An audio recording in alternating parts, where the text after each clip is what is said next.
pintu kejahatan. Yang ini bukan kita menafikan hak orang wanita, tapi kita nak protect. Dan bersama sekarang ni orang perempuan dia tak kisah, dia akan berjalan mengikut perintah dia. Famurna bi amrin fasfa. Famurna, arahkan kami dengan satu perkara yang jelas. Nukhbiru biman wara'ana, kami akan beritahu kepada orang kampung kami. Nampak tak? Dia ada wasilah. Hari wasilah kita adalah informasi lah.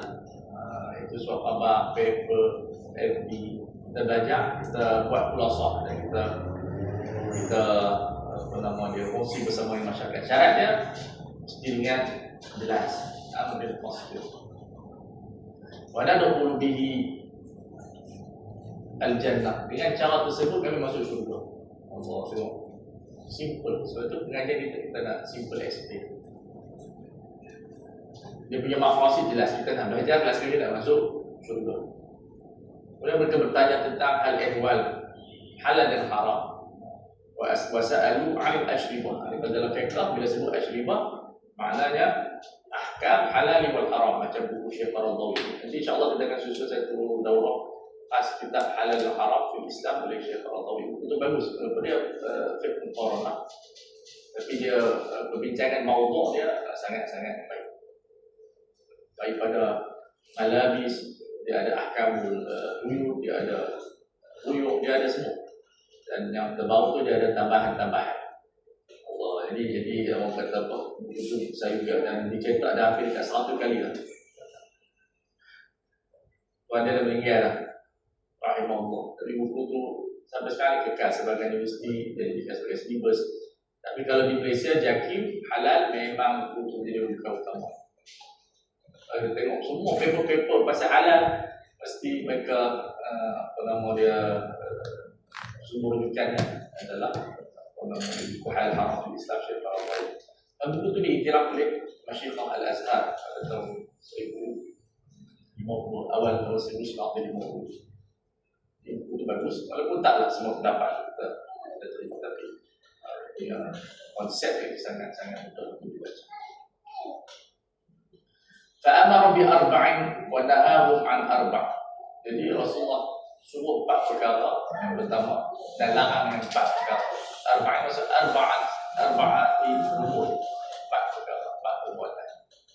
Jadi kira itu ada tahsis kepada perbuatan. Amarahum bil iman billah wahda, di asas akidah, supaya tidak melakukan syirik. Sebab zaman itu awal kan kamu alajah isu dan mantapkan iman. Qala atadruna mal iman billahi wahda. Rasulullah ini dalam bab tadrib. Ibu-ibu dah apa bilik, so bilik kalau ada ekor. Kita semua masuk bilik, ada katil. Baik. Ini kepentingan tadrib. Sebab tu kalau kita baca ma'ani sunnah nabawiyah, di antaranya dia tadrib para sahabat untuk faham. Sebab tu kalau kita kaji balik pengajian agama, kenapa banyak agama di rumah? Sebab dia tak ada tadrib. Kita talqin. Ada baca jadi tak bagus, itu dia ada mizan khas untuk memperdengarkan. Tapi biasa satu poinkan dia kena ada munaqashah. Sebab tu kata Syekh Jumaah, pengajian ni biar seperti majlis Abu Hanifah, isi banyak soal jawab. Tapi kalau kita tengok di tanah Melayu ni, pengajian kita semua tunduk kepala aja. Kerana dia ambil satu riwayat hadis, dia semua diam. Akhirnya kita pun tak tahu dia mana, dia faham tak faham. Al-ilmu bil yahya bil munaqashah. Jadi sebab itu kata Ibn Abbas, macam mana kamu jadi ulama dengan 2 perkara, bilisan sa'ud wa qalbi aqul, dengan mulut yang rajin bertanya dan akal yang hebat. Qalbi aqul, kita asal berfikir, munaqashah. Sekarang dia panggil al-bahs. Al-bahs lisan, dia panggil qalbi aqul. Sebab dengan kita buat research peribadi, jangan cuma tesis. Research peribadi ni makna dia setiap pelajaran yang kita belajar dalam kelas, kita baca dengan kitab yang lain. Seperti kata Imam Juwaini, saya belajar 4 buah kitab Tapi saya study 150 kitab dalam topik itu. So, kita belajar kita musyam, kita minhaj, tapi kita explore kitab majmu', kitab mazhab, kitab murni, kitab badai as-sanah. Dia begitu. Definisi pelainan. Mazhab ni kata apa? Sebab itu Imam An-Nawawi rahimahullah bila orang kajian sebab dia belajar lambat An-Nawawi umur 18 tahun dia mula start belajar. Sebab miskin kan. Tapi dalam umur 18 hingga 24 tahun dia mengaji sampai tak tidur. Kita mengaji sampai tidur. Setelah mana tamat pengajian 6 tahun, dia sehari dia baca lebih kurang 14 jam. 12 subjek, tak tahu lagi doktor lah. Sehari 12 subjek. Secara munaqashah, secara tahlilah. Sampai dia kata akhadtu ilman tarjih. Sampai ilmu tarjih pun dia belajar daripada guru di dalam kitab polis. Akhadtu ilman tarjih. Ada sanad dia belajar ilmu pentarjihan, ilmu ijtihad tarjih. Setelah dia umur 24 tahun, dia mula melatih diri dia menjadi ulama dengan taklif. Jadi dia start umur 24 tahun. Sama tak? Start umur 24 tahun. Siapa yang kalau ada di dia online, di sini kita insya-Allah buka puasa, di sini kita makan kambing. Alhamdulillah. Jadi dia menjadikan taklif itu sebagai platform dia untuk menjadikan dia mujtahid. So dia belajar 6 tahun dalam boleh berapa cepat. Macam mana dia boleh jadi hebat? Luar biasa. Umur dia tak panjang, 45 tahun. Jadi dia jadi hebat dengan dia. Jadi disebut dalam Muqaddimah Majmu' bila dah cukup ta'ahul dah menguasai ilmu mustalahat dan sebagainya, digalakkan seorang alim itu untuk menjaga ilmunya, dia mendahulukan. Disebabkan sebagai ulama dia malas menulis. Dia tak menulis. Itu yang ilmu hilang itu. Imam Nawawi dia idrak makna bagaimana kita nak jadi hebat dia. Bila kajian dibuat, bila kita menulis kita lebih ikhlas daripada kita membaca. Baca ni kita boleh skip tapi menulis tak boleh skip. Satu kataan boleh skip. Jadi mumarasah dengan taklif ini dia menjadikan kita kalau kita akan tulis hadis lengkap, tulis Quran lengkap. Kalau kita ceramah mengajar, jadi kita miskin al-ayat cuba. Kemudian tak tahqiq, mengajar tidak setahqiq menulis. Dia berlainan, mengajar dia kadang salah, tertipu dengan ingatan sendiri. Adapun bila kita menulis, kita ada marajah. Sebab itu digalakkan bila kita dah ambil diri kita tulis. Walaupun buku kita tak sama master, tak tahu dia. Tapi banyakkan al-ikhtar dengan taklif. Bukan sebenarnya cetak betul. Tapi disebabkan ramai orang tak buat, jadi ilmu dia hilang. Sebab itu dalam tak layak. Sebenarnya kita tulis itu bukan untuk kita nak cetak. Tulis itu untuk lil-istifadatil qabla al-ifadah. At-taklif al-istifadati qabla al-ifadah. Kita sendiri yang ambil faedah sebelum kita beri faedah pada orang lain.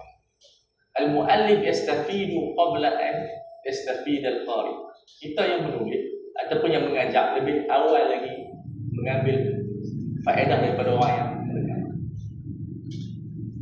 Qala syahadatu an la ilaha illallah semua tak boleh mereka panjanglah kami fitrah aja. Kemudian bagi apa dia kalau perang dapat abuan antara rampasan walimah berikan kepada mereka yang berhak.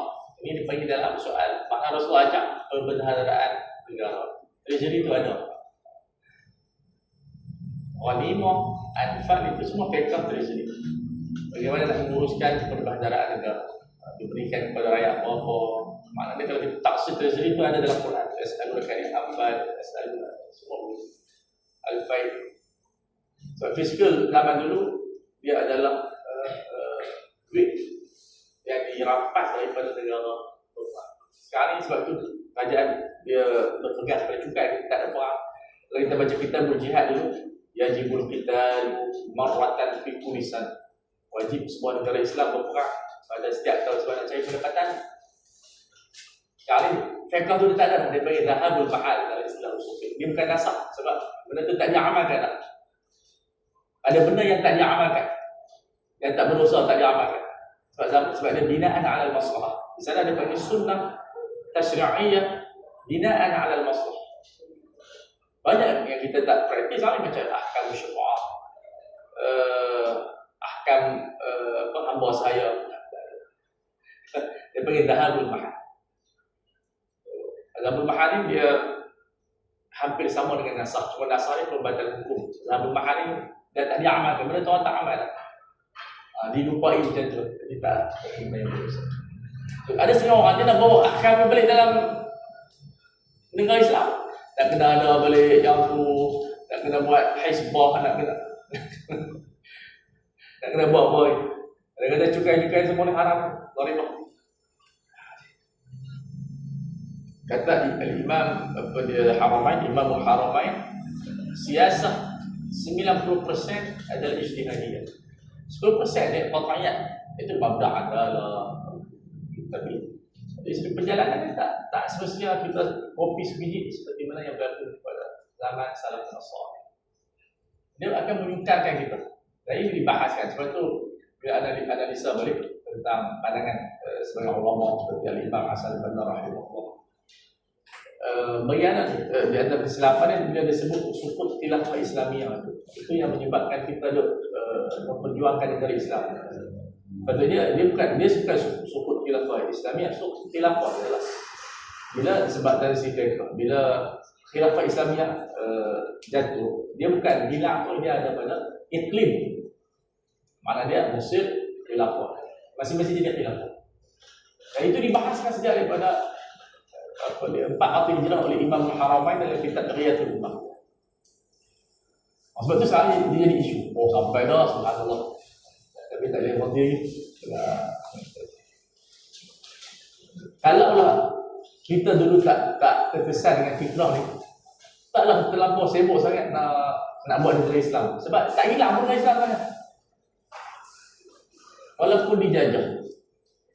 Melainkan kata ulama seperti Andalus sebab tak ada apa dah. Daulatan tak ada, Sya'ban tak ada. Tapi kalau setakat isti'mar, kata Syekh Qaradawi, dia tidak menghilangkan title daulah Islamiyah. Selalu bila kita tengok balik, impak dia sangat berat kepada mereka yang nak memperjuangkan negara Islam. Betul-betul, jangan dia mula lah. Lewat ni kena tentang ni. Tak dapat bantuan. Mari bagi ni kan, tarik balik daripada wayar. Dia dah mula lah. Betul-betul. Kalaulah kita faham balik qawaid yang dibina oleh para ulama, kita boleh cepat ke hadapan. Mana tak adalah kita nak perjuangkan tegakkan Islam, yang kita perjuang adalah untuk hanya Islamisasi, adalah untuk melengkapkan apa yang kuat adalah. So kita dulu fikrah datang daripada ramai ulama, tanpa kita menafikan ilmu itu. Kita ulama semua orang dia tak mau yang macam Mesir tu, dia betul nafi tu yang bukan ulama lah buat itu pun tak asal juga, susah juga. Tapi ulama ada kesilapan. Jadi pembinaan tu dia menyusahkan semua. Kalau kita kata ini negara Islam, kita hanya mengislahkan hukum. Dari sudut tak ada sirah. Sekarang ni kita nak membentukkan sirah ataupun kita namakan pertemuan susah sebab semua dah bergaduh dah. Dan kita rugi tenaga puas, tenaga umat Islam. Wadahahum an arba' semua adalah jenis-jenis minuman arak. Semua minuman arak ni ada lebih kurang 60 jenis. Ada kajian, siapa baca kajian arak? Penuh sangat, ada wine dia, ada whisky dia. Zaman dulu ada duba, ada nakil, ada muzaffat. Kesemuanya adalah yang berbentuk kepada cara gaya orang Arab yang sangat terikat dengan minuman-minuman keras.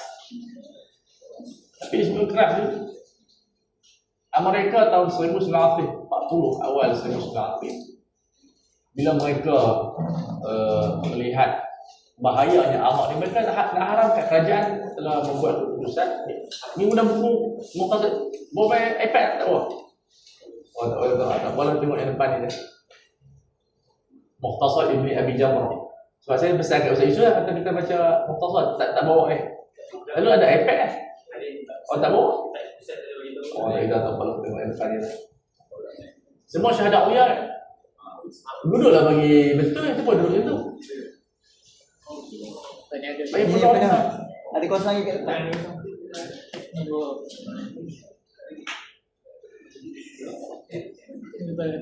Jadi mereka nak haramkan. Mana dia arak ni, orang berislam pun nak haramkan. Cuma bila datang peniaga-peniaga, kami dah peram anggur tu berapa belas tahun dah. Kebun arak di Amerika tu sangat luas. Jadi disebabkan faktor desakan rakyat tu yang tak jadi, mereka haram. So whisky tu nak buat tu dia kena peram anggur tu lama. Betul harga whisky mahal, 400. Kita tengok kat hotel whisky, satu botol tu 400. Dia tarik RM20 kan. Itu whisky tu minuman orang kaya lah. Kalau yang miskin-miskin ni dia minum Carlsberg, Tiger, dia minum mabuk tu. Tapi kalau minum whisky tu, saya tak pernah minum lah. Kena baca kajian-kajian tentang arak. Banyak lah kajian. IQ pun ada kajian tentang arak. Baik. Seterusnya, hadis seterusnya. وبه إليه قال عن أبي مسعود رضي الله تعالى عنه أن النبي صلى الله عليه وآله وسلم قال إذا أنفق رجل على أهله يحتسبها فهو له صدقة. Ini di antara kepentingan kefahaman bahawa infak ini luas dan ini nak menggalakkan merawat mu'alajah penyakit keriput di kalangan suami lah. Jadi Rasulullah bersabda bila seorang suami itu dia menginfakkan ke atas ahli keluarganya termasuk anak, isteri dan sesiapa yang di bawah tanggungan dia, maka dia mendapat pahala macam sedekah. Tapi nafkah bukan sedekah. Cuma tashbih ini penyemaan ini dari sudut pahala, bukan tashbih dari sudut makna. Sebab sedekah benda sunat, nafkah benda wajib. Itu beza dia. Tapi pahala, maka ulama menyatakan disyaratkan niat. Satu hadis dibaca dengan faedah innamal a'malu binniyat. Kalau kita bagi nafkah kepada isteri tanpa niat, tak ada ikhlas, sah nafkah, tak perlu ulang balik. Cuma tak dapat pahala. Jadi kena niat, ada power intention itu. Baik, seterusnya. وبه إليه قال البخاري قال النبي صلى الله عليه وآله وسلم من يريد الله به الخير يفكهه في الدين وإنما العلم بالتعلم. Baik, hadis ini penting. Hadis yang diringkas, hadis ini panjang sebenarnya. Hadis daripada Sayyidina Muawiyah radhiyallahu ta'ala anhu. Menunjukkan Muawiyah adalah adil. Isu dia bergaduh dengan Sayyidina Ali itu isu lah, isu pribadi. Namun sahabat kulluhum adil. Siapa yang Allah Ta'ala inginkan kebaikan. Jadi nakirah di sini bersifat ta'zim. Satu benda yang hebat. Kalau Allah Ta'ala nak berikan kita kebaikan yang cukup banyak, di antaranya adalah Allah Ta'ala fahamkan kita dalam urusan agama. Agama ni merangkumi semua, sama akidah, syariah, akhlakiyah. So, at-tafqih datang dalam bentuk pembelajaran, dalam bentuk pertanyaan, dalam bentuk membaca. Dan ilmu itu dengan ta'allum, ada kepenatan sedikit. Macam ni amai dari jauh kerja ada kepenatan. Wa innamal ilmu bitta'allum. Nanti insya-Allah kita akan baca dengan sudut Al-Baqarah, kita akan baca. Kita akan baca dengan Musnad Imam Syafi'i. Sudah beritahu kan? Insya-Allah kita bahagialah. Okey, seterusnya. وبه إليه قال البخاري قال النبي صلى الله عليه وآله وسلم ومن سلك طريقا يطلب به علما سهل الله له طريقا ومن سلك طريقا يطلبه به علما سهل الله له طريقا إلى الجنة. Allah. Kalau dengan syarat ikhlas, siapa yang berjalan yang keluar daripada rumah dia ada usaha untuk mencari ilmu nak kira makna dia apa ilmu yang memberi manfaat. Sama ada ilmu maqasid ataupun ilmu wasail. Allah Ta'ala memudahkan dia ke syurga. Sebab ilmu ni dia muta'addi. Dia punya manfaat dia bukan setakat pemilik tetapi orang yang mendengar. Dan kalau kita berjalan dalam ibadat itu qasirah kepada orang yang buat ibadat. Kita buat haji, yang dapat manfaat orang buat haji je, kita tak dapat apa-apa. Tapi orang yang belajar, manfaatnya kepada ramai orang. Kalau kita nanti dah ambil belajar, kita jadi guru. Banyak guru berapa ribu student yang ambil manfaat daripada bersyarat berapa puluh ribu orang dapat manfaat daripada ilmu yang disusun dengan cara yang betul, bukan maklumat. Ilmu dia ada 5 rukun. Kan ilmu khamsah: ustaz, al-talib, al-kitab, al-manhaj, al-bila. Kalau selain daripada 5 ini, maka dia jadi maklumat. Sebab tu kalau kita mengaji di masjid, tak disusun program yang cara yang betul, dia punya impak dia punya efek dia tak sangat bagus. Walaupun dia duduk dalam masjid 30 tahun, tapi ilmu dia tak akan sangat buat kamu walaupun dia dengar ceramah beramai-ramai. Sebab ceramah tu tak disusun dengan bentuk manhaj. Sebab tu kata Sayyidina Imam Malik, saya faham daripada Imam Malik disebut innamal ilm laisa al-ilmu bi kathrati riwayat, bukan dengan banyak dengan maklumat. Wa innamal ilmu nurun, ilmu itu manhaj, itu manhaj. Jadi ilmu adalah manhajiyah yang terbentuk dengan takwin malakah, kemahiran kita memahami nusus. Sebab tu banyak orang bermasa dengan kita hanya mendengar ceramah. Ceramah yang ramai, berpuluh-puluh ribu orang, tapi dia hanya balik hanya mendapat maklumat, tetapi tidak dapat mentakwin diri dia, tak dapat membentuk syakhsiyah ilmiah yang murakazah, yang susun dengan dia. So, ilmu ada 2 definisi yang ditakrifkan oleh Imam Abu Hasan Al-Asy'ari rahimahullah, yang berkenaan dengan ma'ani, ilmu ma'qulat, dan ilmu mahsusat, ilmu sains. So, ilmu mengikut definisi Al-Imam Abu Hasan Al-Asy'ari ada 2 riwayat. Satu hanya terikat dengan ma'qulat. Ada riwayat menyebut ma'qulat dan juga mahsusat. Termasuk dalam sains. Dulu sains tak dianggap sebagai ilmu, sebagai sahabat. Sekarang ni sains menjadi ilmu. Dia menerangkan haqa'iq asya'. Ilmu ni maksud apa? Yubayyin haqa'iq al-asya'. Lepas tu kita baca dalam Matan Nasafi disebut apa? Haqa'iqul asya'i thabitat. Adapun apa dia kata khilaf. Dia pun tak percaya hakikat tu. Itu yang pegangan barat. Barat dia tak percaya pada hakikat. Lepas tu dia create ilmu sains. Sains dia bukan haqa'iq. Sains dia kaitan. Kita percaya sains itu adalah ilmu yang yubayyin haqa'iq. Misalnya kita belajar ilmu astronomi, biologi, bahasa tak boleh menerang, bahasa Arab tak dapat menerangkan bagaimana ilmu jadi. Yang bahasa yang boleh menerangkan tentang hakikat jadi adalah sains. Sebab tu apabila ulama-ulama syariah membahaskan tentang ilmu biologi, baiknya salah kalau mereka menggunakan bahasa.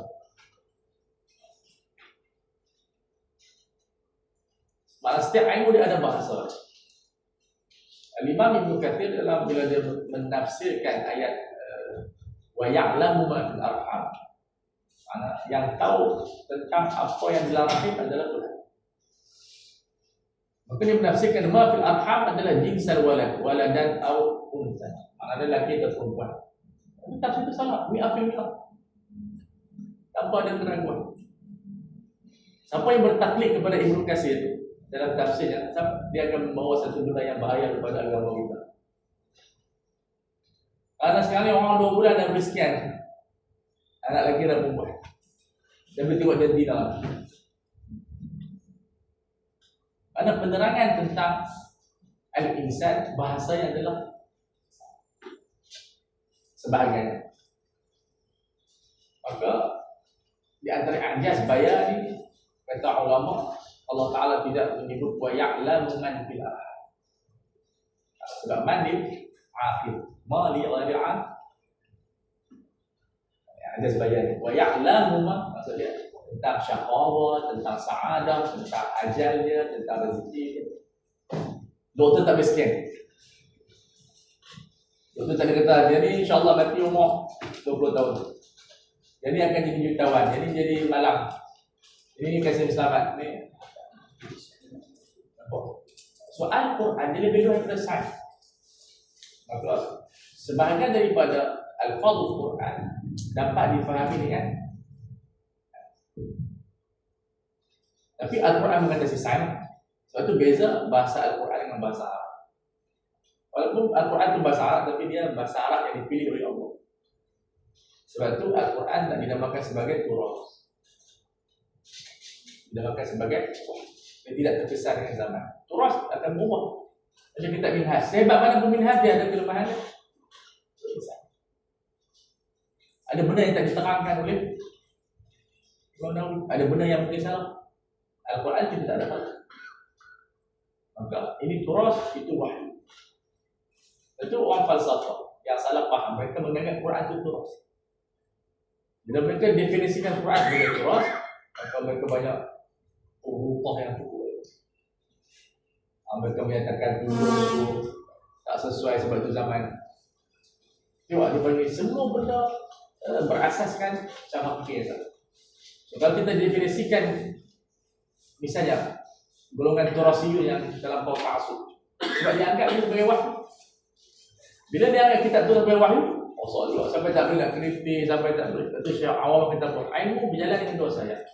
An-naqdu wal adab. Kena kritik ilmu kalau tak ada kritikan. Macam saya sebutkan tadi, tafsir Ibn Katsir sebut, siapa pun tak tahu tentang pilihan. Bahkan dalam kitab Mazhab Hanafi dia kata darah yang hilang pada wanita haid semua dimakan oleh anak. Kita nak bawa cerita pada orang, darah haid itu dimakan oleh janin. Sedangkan hakikat ilmiah sebut dimakan oleh budak tu melalui plasenta. So ini dia ada mizannya. Begitulah seterusnya. Sampai. Baik. وله إليه قال عن سيدنا معاوية رضي الله تعالى عنهما قال سمعت النبي صلى الله عليه وآله وسلم يقول من يريد الله به الخير يفكك في الدين وإنما أنا قاسم والله يؤتي. Ini sebenarnya hadis ini dia bukan berkenaan dengan ilmu maknawi, dia berkenaan dengan ilmu berkenaan dengan harta rampasan Quran. Itu dia ada wa inama ana qasim, beda harta Quran. So ada sedikit pertelingkahan di antara sahabat, seorang nak jadi seorang macam tu. Maka dalam pengurusan negara pun, kena ilmu treasury pun kena ada fikir. Walaupun ulama istimbat secara dilalah isyarat makna ilmu awliya, tapi sebenarnya asbab burhan itu kena dengan antara bahasa Quran. ولا تزال هذه الأمة قائمة على أمر الله لا يضرهم من خالفهم حتى يأتي أمر الله. So hadis ini para ulama Hanabilah dan Syiah mengatakan ijtihad tidak akan terputus. Kebanyakan ulama Syafi'iyah, Hanafiyah, Malikiyah dia menganggap umat ini boleh terputus daripada mujtahid. Namun Syiah dan juga Hanabilah berpendapat Allah Ta'ala akan kekalkan golongan mujtahidun, golongan mujaddidun yang mempertahankan agama, sama dalam bentuk individu, sama dalam bentuk kumpulan atau negara. So, mujaddid datang dalam semua aspek. Kita bukan tajdid. Allah ya ba'athu li hadhihi ummah pada setiap awal ra'si kulli asanatin may yujaddidu dinah. Memperbetulkan i'tiqad din disebut i'tiqad, kefahaman yang salah yang dianuti oleh umat Islam. Ad-din di situ bukan dinul Islam, dinul ummah. Islam tak bertajdid, tahsilul hasil. Kalau kita sebut dinul Islam, makna dia bercampur dengan Quran. Al-yawma akmaltu lakum dinakum wa atmamtu alaikum. Sebab itu kita tengok betapa idhafah ni penting. Sebab orang ada mentajdid agama Islam, mana boleh kita mentajdid agama Islam? Mentajdid kefahaman din ummah, kefahaman ummah yang sudah lari daripada kefahaman Islam itu. Jadi, satu kalau belajar dalam bab idhafah ni kita mendalam. Misalnya Ruhullah, Orang yang faham literal dia kata Allah ada roh. Roh itu bukan idhafah kepada zat, idhafah itu litasyrif. Maknanya dia nak menunjukkan roh kita ni mulia sebab disandarkan kepada Allah seperti Abdullah. So idhafah ni dia ada tasyrifiyah. Ada idhafah kepada nisbah, ada idhafah kepada zat. Mana dia dengan idhafah ni dia ada idhafah mahdhah, ada arul mahdhah, memberi kesan kepada afkar fiqh itu sendiri. Ini dipanggil sebagai takhrij fiqh berdasarkan qawaid nahwu. Dan sedang ada ilmu dipanggil takhrij masail fiqhiyah ala qawaid nahwu. Jadi yang banyak mempelopori adalah Al-Imam Syafi'i rahimahullah. Jadi disambung oleh ulama-ulama Syafi'iyah dan terpesan kepada ulama-ulama yang lain. Sebab itu kalau kita baca kitab usul fiqh dia ada bab huruful ma'ani allati yahtaju ilaiha al-faqih. Mengaji huruf ma'ani yang ada 98 huruf dan ada 56 makna. Huruf ma'ani semua ada berapa? Ada 90. Daripada 98 itu ada lebih kurang 56 makna. Itu boleh baca kitab Mu'nilabi dan kitab Al-Jani oleh Imam Al-Mubarrid. Dia bincang tentang huruf ma'ani. Dan huruf ma'ani terbagi kepada 3. Satu huruf, 2 huruf, 3 huruf ma'ana. Semua itu mempengaruhi ijtihadat. Wamsahu bi ru'usikum wa tu wa litab'ika li ilsaq. Ila al-marafiq. Ila tu maknanya lil ghayah kan tersebut ma'rifah. Lil ghayah maksudnya siku tak kena. Kalau ma'iyah maksudnya wa idiyakum ma'al marafiq. Itu di antara benda yang kita kena dia buat. Okey, seterusnya an Asma adik kepada Sayyidah Aisyah. Ini tokoh di sana ada Syekh Dr. Akram An-Nadawi menulis dan mengumpulkan perawi-perawi An-Nisa lebih kurang 43 jilid. Dan kesemuanya sifat ulama-ulama di kalangan wanita. Bukan. Itu dia paling long saya beri. Baik, seterusnya. وبه يقال عن أسماء رضي الله تعالى عنهما أن النبي صلى الله عليه وآله وسلم حمد الله عز وجل وأثنى عليه ثم قال ما من شيء لم أكن أريده إلا رأيته في المقام حتى الجنة والنار حتى الجنة والنار حتى الجنة والنار بالثلث وأوحي إلي أنكم تفتنون في قبوركم مثل أو قريبا لا أدري أي ذلك قالت أسماء من فتنة المسيح الدجال يقال ما علمك بهذا الرجل فأما المؤمن أو ممكن لا أدري بأيهما قالت أسماء فيقول هو محمد رسول الله صلى الله عليه وآله وسلم جاءنا بالبينات والهدى فأجبناه واتبعناه هو محمد هو محمد هو محمد ثلاثا فيقال نعم صالحا قد علمنا إن كنت لممكنا به وأما المنافق أو المرتاب لا أدري أي ذلك قالت أسماء فيقول لا أدري سمعت الناس يقولون شيئا فقلت. Hadis ini menerangkan bahawa Rasulullah dibuka hijab melihat syurga dan neraka. Di situ ulama bahas adakah sekarang syurga dah ada atau tidak. Dan khilaf ini tak adalah khilaf yang mengeluarkan kita daripada Ahlussunnah wal Jamaah, khilaf yang bersama dia tak macam isu fana benar. Fana benar isu yang ada kritikal. Tapi isu ni memang Rasul dibuka hijab nampak.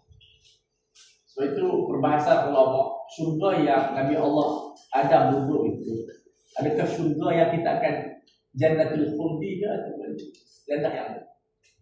Majoriti ulama menganggap itu syurga yang kita akan duduk. Tapi sebagai Ahlussunnah wal Jamaah menganggap dia bukan syurga yang kita akan duduk.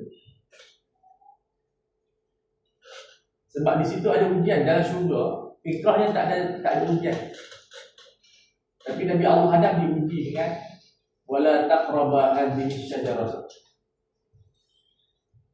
Sedangkan syurga nanti di akhirat tak ada apa-apa taklif. Maka ujian tersebut sebagai satu ikhtibar kepada Adam sebelum turun ke muka bumi. Dengan hanya satu ujian, tetapi ditakdirkan Allah Ta'ala Adam gagal ujian tersebut dan dikeluarkan daripada syurga, turun ke bumi untuk meneruskan ujian-ujian yang lebih banyak daripada dulu. Satu ujian bila keluar daripada muka bumi, ujian lebih banyak daripada di syurga. Sebab tu Musa AS diriwayatkan dalam Bukhari, dia menyalahkan, dia berjidal dengan Adam, sebab kamu lah wahai Adam, kami tak masuk syurga. Wahai, itu ada dalam Sahih Bukhari. Baik, jadi kamu semua akan diuji dalam kubur. Sebab tu Syekh Al-Muti dia menguraikan satu benda yang menarik. Di dunia ni roh ikut jasad. So, dia tak boleh nak keluar daripada duduk dalam badan kita. Jadi kalau kita sakit, atau kita tak tahu kita sakit, tapi nanti dalam alam barzakh, jasad ikut roh. Sebab tu konsep ini memaafkan kita kepada soal bukan nakir, bukan kepada jasad. Soalannya kepada roh. Tapi bila roh dihukum, jasad pun sakit sekali. Sebab jasad dia ikut. Persoalan yang ada orang yang mati tak ditanam, duduk dalam pokok kampung, tak tahu duduk kat mana, kita berkata, adakah mereka ini dikecualikan daripada soal bukan nakir? Misalnya ada yang banyak lepas tahun baru jumpa, takkan nak ambil data balik? Orang pun tanya, bila kata tarikh dia akan disoal oleh malaikat? Kita ambil data balik lah. Tanah-tanah pun ambil data balik. Ada konsep itu kok. Itu konsep mudah dia. Tapi bila kita faham, bila kita mati, jasad ni tabi'atul liruh. Ini yang ditanya tu roh kita. Maka taklah menjadi satu horori soalan itu ditanya dalam kubur, walaupun ramai dah orang buat video klip. Bila kita ditanam, selepas masa kalau kita berjalan berapa langkah, maka dia tunjuk dalam video tu kita akan duduk. Tapi tengok kubur, tak ada orang nak duduk tu. Kalau dia tanam yang lahat tu cukup kan. Ada malaikat pun bertanya. Persoalan ni kalau mereka tak balik-balik, katalah orang yang pergi baca talqin, anak-anak ni tak balik nak tunggu 3-4 jam. Adakah malaikat tak tanya lagi? Nampak? Benda faham. Tapi bila kita faham apa yang disebut oleh Syekh Al-Muti tu, dia menyelesaikan semua. Sebab yang ditanya tu bukan mudah-mudahan Allah sabarkan kita. Kalau tak tanya pun tak apa. Dia benar boleh mengharap tak? Daripada banyak-banyak orang, janganlah tanya kami. Sebab soalan bukan nakir ditanya, dia wajib jawab. Soalan orang lain tak wajib jawab. Jadi kalau Tuhan kecualikan kita daripada soalan itu, insyaAllah saya pernah cerita kepada Syekh Fadul Murad, takut dia mati sebab kita dalam kubur sempit. Dia kata, kamu jangan bayang macam tu. Bayangkan kita duduk dalam kubur, kita duduk dalam kubur seperti mana didakap oleh kekasih kita. Ini takkan boleh cerita apa ya. Bila katalah mau kita peluk kita, pelukan itu pelukan kasih sayang. Di kubur itu kita kena gambarkan satu pelukan orang yang sayang kita. Yalah, itu ada teori lah. Dalam kubur macam mana. Tapi kita jangan pandang kubur tu semuanya tak seronok. Masalah kita penceramah, kita suka cerita kubur semua menakutkan. Cerita ular, cerita sedangkan ada hadiah lain. Al-qabru ibaratun min jannah atau qabru min jannah. Jadi iskaliah pendakwah kita ni suka menakutkan masyarakat dengan cerita-cerita yang tak sadar. Nama ular sana, nama ular sini. Jadi kita nasallallahu, mudah-mudahan Allah Taala penyayang, sangat penyayang kita tak kala dia nak seksa kita teruk, mudah-mudahan kita akan berbalik. Baik. Maka nama-nama di antara yang disebut adalah min fitnatil masih dajjal. Dan juga datang, jadi dikatakan datang soal lagi. Orang mukmin kena laki tersebut iaitu Sayyidina Rasulullah sallallahu alaihi wasallam. Ni benda ni dia bukan mizan fizikal. Katalah mati ramai serontok. Takkan Rasulullah nak pergi sana. Ini maksudnya pergi tajalian. Sebab tu ini tajalian ni fikrah menjawab persoalan sebagai golongan tasawuf bukan semua. Yang mengatakan Rasulullah main Malaysia, Rasulullah main majlis dia tak betul itu bercakap yang qawaid akli. Al-aqlu kata apa? Al-aradu la yaqumu zamanaini wa la yaqumu makanaini. Al-arad sifat seseorang tersebut tidak boleh berada dalam dua zaman dan dua tempat. Rasulullah maintain di apa nama dia di maqam di Madinah. Tapi yang kita kalau ada orang nampak sini pergi tajaliat. Rasulullah duduk di situ macam kita duduk TV. Itu tempatnya tapi satu dunia. Tapi orang yang urus dalam tasawuf dia kata Rasulullah main tempat dia. Macam di Mesir tu ada masjid tu, masjid yang Rasul datang. Itu sama di Turki. Hanya benda awak yang bercanggah ni awak yang akli. Sebab tu benda yang boleh membantu syariah dan kefahaman semua syariah dan tasawuf adalah ahkam dan qawaid al-aql. Sebab tu kita dengar cerita-cerita Tok Wali ni mai sat ke sana sat ke situ, itu semua cerita tapi bukan. Jadi benda yang kita sepakat. Ada tajaliat saja bukanlah Rasulullah dalam kubur. Maka siapa yang beramal soleh, malaikat akan kata kepada kita, nam salihan, tidur elok. Bahkan dalam riwayat yang lain, tidurlah seperti malam pertama. Kanaumatil aris. Masya Allah. Makna dia, dalam kubur ni ada keseronokan ni. Nah, cuma kita tak tahu seronok tu macam mana, melainkan kita mati. Qad alimna in kunta la mu'mina wa amal munafik tak ada nak jawab. Ada orang kata dia tu Muhammad. Jawapan bukan lagi daripada mulut kita, semua berdasarkan iman. Baik, seterusnya. وبه قال عن ابي هريره رضي الله تعالى عنه اللهم اغفر ابا هريره وام ابا هريره انه قال قلت يا رسول الله من اسال الناس بشفاعتك يوم القيامه قال رسول الله صلى الله عليه واله وسلم لقد ظننت يا ابا هريره ان لا تسالني عن هذا الحديث احد اول منك لما رايت من حرصك على الحديث اسال الناس بشفاعتي يوم القيامه من قال لا اله الا الله خالصا من قلبه او نفسه. Allah, ini hadis yang masyhur dalam Bukhari dalam Kitabul Ilmi. Kita Abi Hurairah dia masuk Islam tahun 6 Hijrah. Dan ramai orang kata macam mana Abi Hurairah ni dia boleh riwayat hadis sampai beribu-ribu. Padahal dia masuk Islam dan dia berdamping Rasulullah 4 tahun je. Maka itu dalam Islam dia panggil al-ibrah liman sadaq laisa liman sabaq. Dia tak kira siapa masuk Islam tu.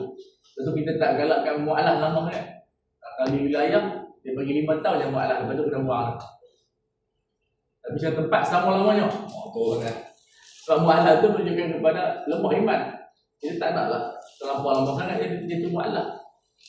So, kalau ikut Abu Hurairah ni kan mu'alah 5 tahun. Dia masuk Islam.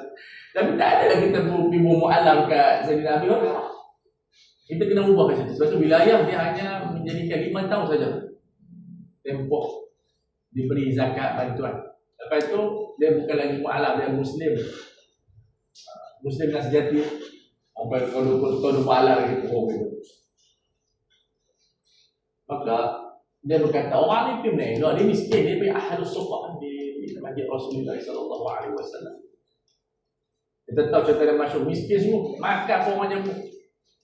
Di sini dia panggil golongan gelandangan. Jadi termasuk bagi Sayyidina Abu Hurairah termasuk dalam golongan gelandangan. Terus dalam bila ulama istinbat, nak menjadi pandai tak bergaya, tak boleh mewah kan. Dia dah abang kira kita kena tarik juga bagi dia pun miskin sikit. Sebab makan sedap sangat.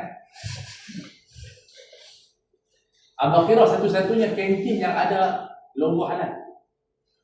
Marah tak? Kira marah kalah dengan sekolah Abang Kiram. Betul tak? Ini pada raya baru pun bagi. Nanti masuk dalam akaun kan. Nanti dia pun bagi. Kalau tak mau baik kami boleh guna itu untuk kita jabarkan. Baik, jadi dia menceritakan pasal apa dia alim, pasal dia duduk dengan Rasulullah di atas. Orang bimbing. Adapun aku rajulun faqir. Rumah pun tak ada. Yang belah siapa dia? Rasulullah, Abu Bakar, sahabat-sahabat yang belum mati. Itu permulaan. Tapi sekarang ini dia panggil sebagai subsidi, bantuan kerajaan, rumah, flat, rumah-rumah apa nama dia, asnaf. Semua itu dah ada di zaman Rasulullah, menjadikan masjid sebagai tempat asnaf. Tapi zaman dah berubah.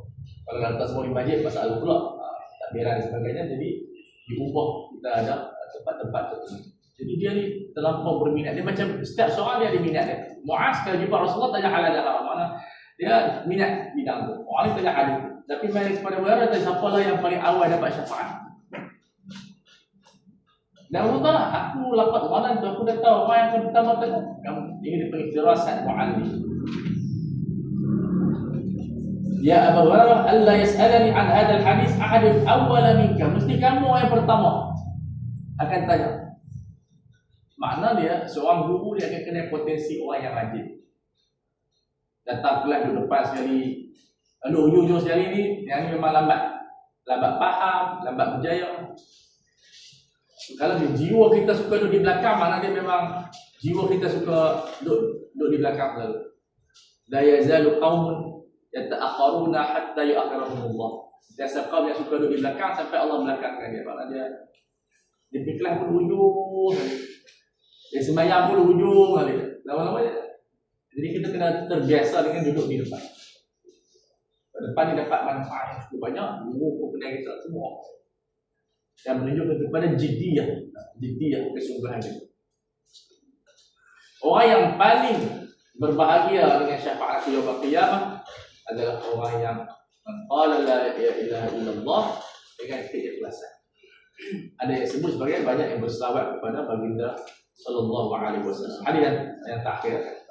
وبه يقال عن عبد الله بن عمرو بن العاص رضي الله تعالى عنهما قال سمعت رسول الله صلى الله عليه واله وسلم يقول ان الله لا يقبل العلم انتزاعا ينتزعه من العباد ولكن يقبل العلم يقبل العلماء حتى اذا لم يبق العالم. Ada dua riwayat, ada yang sebut hatta idza lam yabqa alimun. Yubqi hatta idza lam yubqi Allahu aliman. Kata Allah Taala tak sekali. Kalau yabqa makna dia fi'il lazim, jadi yabqa alim. أحسن الله إليكم. اتخذ الناس رؤوسا جهالا فسئلوا فأفتوا بغير علم فضلوا وأضلوا. Fadallu wa adallu. Ini adalah musibah al-jahl. Idza kana al-gharabu dalila qaumin sayahdihim ila diyatil kilab. Kalau lah pemimpin itu daripada bongkazak, dia akan makan bangkai. So, hadis ni bukan kita nak surrender kepada hadis makna kita biar saja orang jahil. Yang kita ini dia panggil hadis yang berkaitan dengan ahkam wad'iyah. Kita ada dua, satu ahkam taklifiyah, satu ahkam wad'iyah, sababan mani'atian. So hadis ini tidak menerangkan tentang ahkam taklifiyah. So kita taklah nak kena ikut hadis sampai kita duk biar.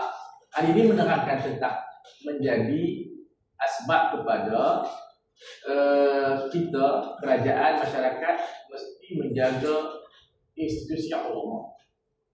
Sebab dia pasti akan berlaku, apa yang Allah sebut akan pasti berlaku kejadian. Tetapi sebelum datangnya kejadian ini, langkah-langkah sebab itu qiraah ahadisul fitan perlu dibaca dalam bentuk tahzir.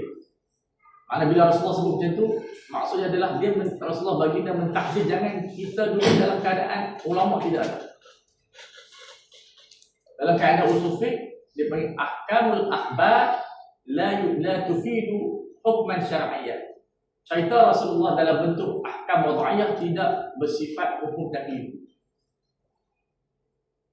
Maknanya dia bukan kata kamu kena surrender, tunggu dia sampai keadaan. Tapi dia menjadi satu asbab kepada kita mesti mengambil langkah. Jangan sampai kita duduk di zaman ulama tidak ada. Maka menjadi kewajipan kepada kerajaan sentiasa memelihara institusi ilmu termasuk ulama syar'i, sains dan sebagainya. Karena natijahnya fadallu wa adallu. Itu sebahagian daripada kita suka baca hadis kita dalam menerangkan tuan-tuan kita tak ada buat apa dah, memang Kita lari daripada keadaan. Ulama, kita sedar ulama dah mimpi dah kat ilmu.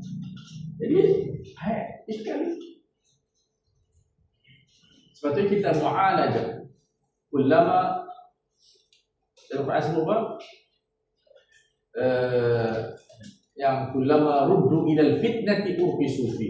Itu fa'al. Setiap kali apabila kita ditimpa dengan ujian, kita selesaikan ujian, bukan lari. Urfisu fi. Termasuk dalam ujian tersebut.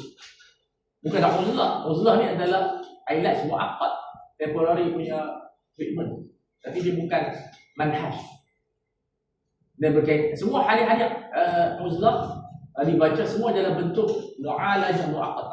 Maknanya kita tak ada kuasa di Cina misalnya direjam, dibunuh. Tapi jangan jadikan dia sebagai selama-lamanya. Ada hukum taklifi berjalan berterusan.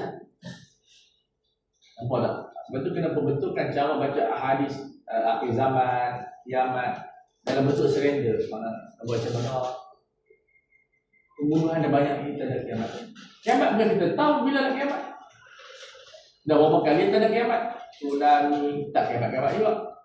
MCO tak kiamat-kiamat juga. Perang di Syria tu semua berkacamuk. Inilah tanda-tanda kiamat. Semua bercamuk sadar. Lah tak kiamat juga. Tu NBA juga. Jadi kiamat dia punya mizan kita serah pada Allah. Dan kita mentakwil. Nampak pun kita sibukkan orang dengan tarikh kiamat. Benda-benda itu sebenarnya. Sibukkan manusia dengan mu'alajah. Dan kita mu'alajah. Apa yang berlaku dalam MCO itu adalah kesan daripada tidak menjaga alam sekitar. Kita jaga kebersihan, ada suntikan vaksin. Apa yang berlaku dengan Syria? Syria tak kiamat pun. Syria dah okey. Berlaku pendamaian. Ini barakah daripada ulama tadi. Di antara Syekhuna Dr. Faradhawi banyak memperjuangkan hak-hak orang Syria. Tapi dia dah meninggal. Barakah. Sekarang semua orang mengambil peluang mengucapkan syahadat kepada Syria. Alhamdulillah, walaupun ada lah kelemahan dia. Dulu orang kata ni lah tanda Dajjal tak keluar-keluar Dajjal. Berapa kali Dajjal dekat Jepun, Dajjal dekat Korea. Kita jangan jadi penceramah yang membuang masa. Sibukkan masyarakat dengan air. Sekarang ni penceramah telah menjadi penghibur. Kerana dia menghiburkan dengan cerita-cerita yang tak berlaku. Dan orang betul takkan berlaku pun, tapi dia cerita dengan ramalan-ramalan cuaca dia. Beza kita dengan Rasulullah. Rasulullah tu cerita benda lain kita. Tidak ada masyayikh yang boleh tahu ilmu ghaib. Ini disebut oleh Syahri Jumaat. Hafizahullah. Tak ada masyayikh yang boleh tahu ilmu ghaib. Ilmu futuristik okey, ramalan. Yang bukan kiamat bila, yang tu bila. Orang seorang dengan kasyaf. Untuk guru boleh kasyaf. Umat Islam dia akan lemah bila dia suka meninggalkan sains dan teknologi dan meninggalkan akal. Dan pergi kepada karamat dan juga kepada kasyaf. Itu kurniaan Allah, bukan untuk kita nak berguna. InsyaAllah kita akan sambung nanti pada Selasa malam sampai ada free. Kita ada online dan juga live. Hadis yang berkenaan pula dengan makna hisaban yasir. Itu Aisyah mula berdialog dengan suaminya untuk memahami makna man husiba uziba. Siapa yang dihisab akan diazab. Wallahu a'lam. Wassallallahu ala sayyidina Muhammad wa ala alihi wa sahbihi wasallam. Alhamdulillah rabbil alamin. Dapat baca bacaan ni? 12 hadis.